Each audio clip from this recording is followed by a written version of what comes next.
The Grayscale Bitcoin Trust is the largest Bitcoin fund in the world. And what many people don't know is that even though it has $20 billion in assets, about 640,000 Bitcoin or so, it actually is one of the main reasons why Bitcoin's price went from about $10,000 in October of 2020 to about $64,000 in March of 2021. The reason is because the public shares of that fund were trading at a premium to the amount of Bitcoin that's actually in the fund itself. And so naturally, Wall Street investors and many sophisticated financial folks around the world, they started to go and try to arbitrage it, take advantage and exploit that premium.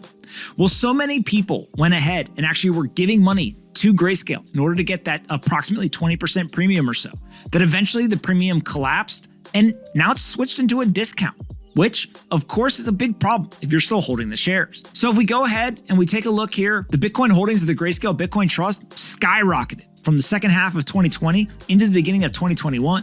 But once it went ahead and it switched from a premium to a discount, they shut off all new inflows and it's pretty much flatlined since then. If we take a look at the actual premium and discount graphic, what we can see here is that at one point, the Grayscale Bitcoin Trust was trading at 35, even 40% premium, meaning the public shares were worth 40% more than the Bitcoin in the fund.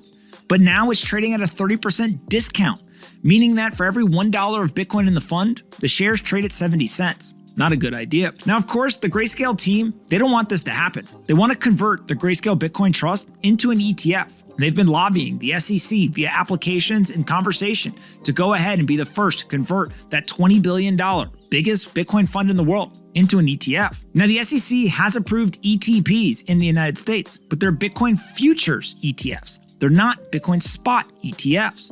And so naturally, as part of the application process to convert GBTC into an ETF, the SEC asked for public comments. There's been thousands of people who have written in messages, but one of them recently, this week, has stood out from everyone else. Robert Whaley, who is the creator of the VIX, the volatility index, back in the early 1990s, he put forward a multi-page letter to the SEC, and he basically broke down an argument that stated, if you're willing to go ahead and put forward and approve Bitcoin futures ETFs, then you should definitely approve a Bitcoin spot ETF as well. His main argument broke down into three key elements, and that's what ultimately led him to endorse the NYSE ARCA application.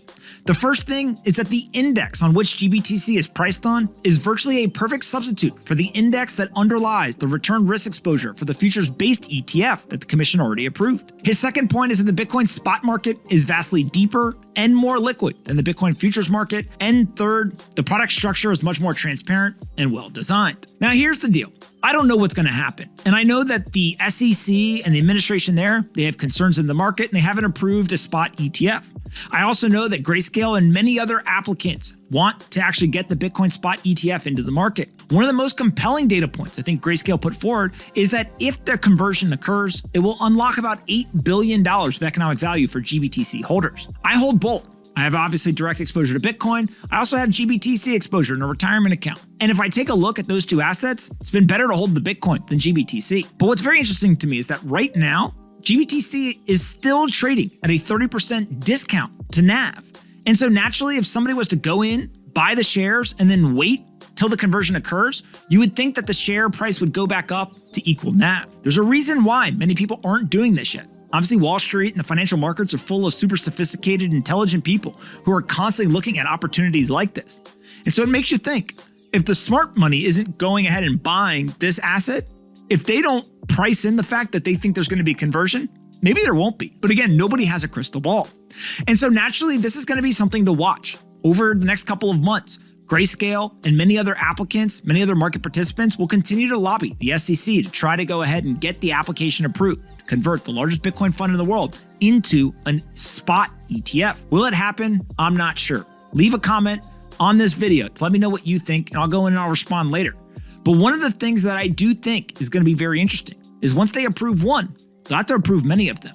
And likely that will lead to a catalyst of interest in Bitcoin. Bitcoin continues to perform pretty well given the macro environment. Even though it's down a lot, still over the last 2 years of the undisciplined monetary and fiscal policy, Bitcoin has outperformed stocks, bonds, currencies, and other commodities. So naturally, if that continues into the future, many investors are going to say, I have to get off zero. I have to get some exposure. I need to be where the safety is, where the utility is. And that's ultimately what Grayscale and many other spot ETF applicants are betting on. Be fascinating to watch. Can't wait to see what happens.